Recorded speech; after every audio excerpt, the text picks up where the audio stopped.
இங்க ரெண்டு சின்ன பசங்க பழைய பொருள் ஏதாவது கிடைக்குமான்னு தேடிட்டு இருக்கும்போது பாலடைஞ்ச ஒரு வீட்டை பாக்குறானுங்க.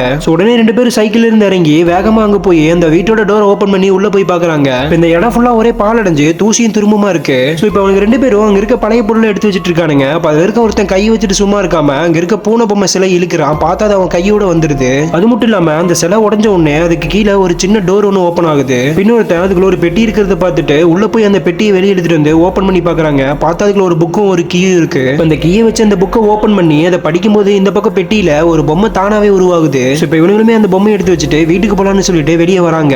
அந்த ஏரியால இருக்க பெரிய பசங்க வந்து அந்த பொம்மையை எடுத்து வச்சு விளையாட்டு காமிச்சிட்டு இருக்காங்க. அந்த பொம்மை கண்ணை அசைச்சதுமே அவன் பேண்ட் ஜிப்பா வந்து அந்த பொம்மையை கீழே போட்டுறான். உடனே அந்த பசங்களும் அந்த பொம்மையை தூக்கிட்டு வீட்டுக்கு ஓடி வந்துடுறாங்க. இந்த சின்ன பையன் வீட்டுக்கு வந்து அந்த பொம்மையோட விளையாண்டு இருக்கும் போது அந்த பொம்மை தானாவே எந்திரிச்சு பேச ஆரம்பிக்குது. உடனே அவன் பயந்துட்டு அவன் ஃப்ரெண்டை கூப்பிட்டு காமிக்கிறான். அப்ப அந்த பொம்மையுமே என்ன பார்த்து பயப்படாதீங்க, நான் உன் ஃப்ரெண்டு தான் சொல்லி அங்க இருக்க துணியெல்லாம் முடிச்சு வச்சு அவனுக்கு ஹோம்ஒர்க்குமே பண்ணி கொடுக்குது. இதை பார்த்து அவனுக்கு ரெண்டு பேரும் ரொம்பவே சந்தோஷப்படுறானுங்க. உங்களுக்கு இந்த மாதிரி பொம்மை கிடைச்சா என்ன பண்ணுவீங்கன்னு கமெண்ட்ல சொல்லிட்டு மறக்காம நம்ம சேனலை சப்ஸ்கிரைப் பண்ணிக்கங்க.